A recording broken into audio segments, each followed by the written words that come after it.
ईश्वरः परमकृष्ण सच्चिदानन्दविग्रहः अनादिरादिर्गोविन्दः सर्वकारणकारणम् चिन्तामणिप्रकटसद्मसुकल्पवृक्षः लक्षवृतेषु सुरभिरभिपालयन्तम् लक्ष्मीसहस्रशतसम्भ्रमसेव्यमानं गोविन्दमादिपुरुषं तमहं भजामि।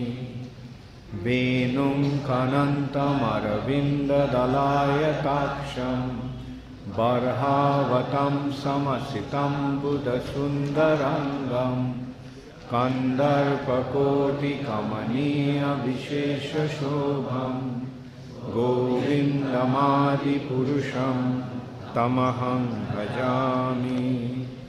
आलोलचन्द्रकलशद्वनमाल्यवंशी रत्नाङ्गदं प्रणयकेलिकलाविलासं श्यामं त्रिभङ्गललितं नियतप्रकाशं गोविन्दमादिपुरुषं तमहं भजामि। अङ्गानि यस्य सकलेन्द्रियवृत्तिमन्ति पश्यन्ति पान्ति कलयन्ति चिरञ्जगन्ति आनन्दचिन्मयसदुज्ज्वलविग्रहस्य गोविन्दमादिपुरुषं तमहं भजामि। अद्वैतमच्युतमनादिमनन्तरूपम् आद्यं पुराणपुरुषं नवयौवनं च वेदेषु दुर्लभमदुर्लभमात्मभक्तो गोविन्दमादिपुरुषं तमहं भजामि। पन्थस्तु कोटिशतवत्सरसम्प्रगम्यो वायोरथापि मनसो मुनिपुङ्गवानां सोऽप्यस्ति यत्प्रपदशिं न विचिन्ततत्ते गोविन्दमादिपुरुषं तमहं भजामि। एकपसौरचयितुं जगदण्डकोटि यच्छक्तिरस्ति जगदण्डचयाजदन्ता अण्डान्तरस्थपरमाणुचयान्तरस्थं गोविन्दमादिपुरुषं तमहं भजामि। यद्भावभावितो धियो मनुजस्तथैव सम्प्राप्य रूपमहिमासनजानभूषा सूक्तैर्जमेव निगमप्रथितैस्तुवन्ति गोविन्दमादिपुरुषं तमहं भजामि। आनन्दचिन्मयरसप्रतिभाभिताभिः ताभिर्ज एव निजरूपतया कलाभिः गोलोको एव निवसत्यखिलात्मभूतो गोविन्दमादिपुरुषं तमहं भजामि। प्रेमाञ्जनच्छुरितभक्तिविलोचनेन सन्तः सदैव हृदयेषु विलोकयन्ति श्यामसुन्दरमचिन्त्यगुणस्वरूपं गोविन्दमादिपुरुषं तमहं भजामि। रामादिमूर्तिषु कलानियमेन तिष्ठन् नानावतारमकरोद्भुवनेषु किन्तु कृष्णस्वयं समभवत् परमपुमाञ्जो गोविन्दमादिपुरुषं तमहं भजामि। यस्य प्रभाप्रभवतो जगदण्डकोटि कोटिशेषवसुधादिविभूतिभिन्नं तद्ब्रह्मनिष्कलमनन्तमशेषभूतं गोविन्दमादिपुरुषं तमहं भजामि।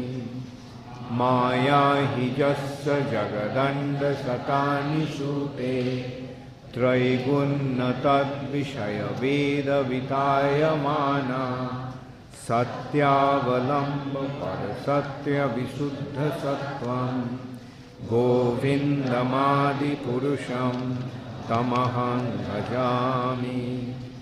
आनन्दचिन्मयरसात्मतया मनसु जप्राणिनां प्रतिफलं स्मरतामुपेत्य लीलायितेन भुवनानि जयत्यजस्रं गोविन्दमादिपुरुषं तमहं भजामि। गोलोकनाम्नि निजधाम्नि तले च तस्य देवी महेश हरिधाम सुतेषु तेषु ते ते प्रभावनिचया विहितश्च येन गोविन्दमादिपुरुषं तमहं भजामि। सृष्टिस्थितिप्रलयसाधनशक्तिरेका छायेव यस्य भुवनानि बिभर्ति दुर्गा इच्छानुरूपमपि यस्य च चेष्टते सा गोविन्दमादिपुरुषं तमहं भजामि। क्षीरं यथा दधिविकारविशेषयोगा सञ्जायते न हि ततः पृथगस्ति हेतोः यस्सम्भूतामपि तथा समुपैति कार्या गोविन्दमादिपुरुषं तमहं भजामि। दीपार्चिरेव हि दशान्तरमभ्युपेत्य दीपायते विवृतहेतुसमानधर्मा यस्तादृगेव हि च विष्णुतया विभाति गोविन्दमादिपुरुषं तमहं भजामि। जकारणर्नवजले भजति स्म जोगा निद्रामनन्तजगदण्डसरोमकूपा आधारशक्तिमवलम्ब परां स्वमूर्तिं गोविन्दमादिपुरुषं तमहं भजामि। यस्यैकनिश्शसितकालमथावलम्ब्य जीवन्ति लोमविलजा जगदण्डनाथा विष्णुर्महान् सह्यजस्य कलाविशेषो गोविन्दमादिपुरुषं तमहं भजामि।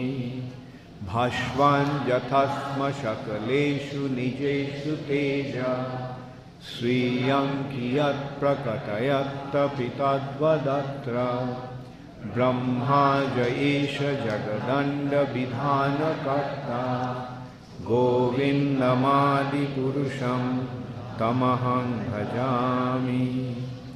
यत्पादपल्लवयुगं विनिधाय कुम्भ दण्डे प्रणाम समये सगणाधिराज विघ्नान् विहन्तुमलमस्य जगत्त्रयस्य गोविन्दमादिपुरुषं तमहं भजामि। अग्निर्मही गगनमम्बुमरुद्विषश्च कालस्तथात्ममनसीति जगत्त्रयानि यस्माद्भवन्ति विभवन्ति विशन्ति च गोविन्दमादिपुरुषं तमहं भजामि।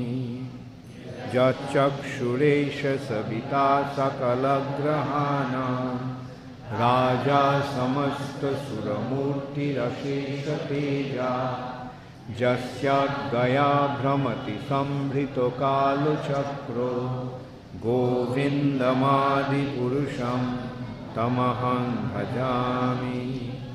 धर्मोऽथ पापनिचयश्रुतयस्तपांसि ब्रह्मादिकीटपतगावधयश्च जीवा यस्मत्रमत्र विभव प्रकटप्रभावा गोविन्दमादिपुरुषं तमहं भजामि जस्तिन्द्रगोपमथवेन्द्रमहोस्वकर्म बन्धानुरूपफलभाजनमातनोति कर्माणि निर्दहति किन्तु च भक्तिभाजा गोविन्दमादिपुरुषं तमहं भजामि जं क्रोधकामसहजप्रणयादिभीति वात्सल्यमोहगुरुगौरवसेव्यभावै सञ्चिन्ततस्य सदृशिं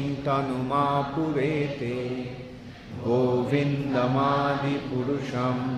तमहं भजामि श्रियकान्ता परमपुरुष कल्पतरुवो द्रुमभूमिश्चिन्तामणि गानमयि तोयम् अमृतं कथागानं नाट्यं गमनमपि वंशी प्रियसखी चिदानन्दं ज्योति परमपि तदा सत्यम् अपि च सजत्र क्षीराब्धि स्रवति सुरभिभश्च सुमहान् निमेषार्धार्थो